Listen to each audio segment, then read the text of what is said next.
that by December 1, huhulihin na po lahat po ng mga e-trikes na nasa kalye. Ayan, kayo mga na e-bike, e-trikes, December 1, wag na muna kayo mamasada. Hindi, maging parehas na kayo. Kasi syempre, mahal ko rin yung mga tricycle drivers. Lumalapit din sila sa atin. Itong mga tricycle drivers natin, matagal ng panahon, nagsiservisyo, kukuha muna sila ng prangkisa, tapos mag-register sa LTO para sa lisensya, at magbibigay ng boundary. So, ang dami nilang ginagawa, no? Kukuha ng insurance, third-party liability.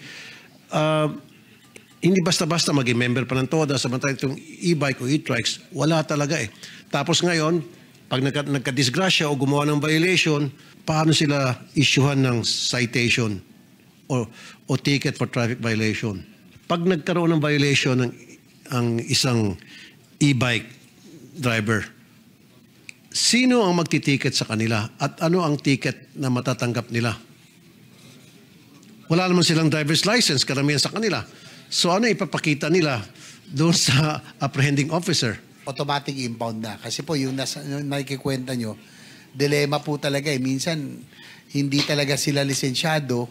Minsan, mga nanay-nanay pa ho ang nagdadrive. May mga kasamang mga anak na delikado, very light. So, yun po ang sabi ng LTO from now on. Talagang dapat ho, pag nasa main thoroughfare especially, talagang automatic impound na po nila.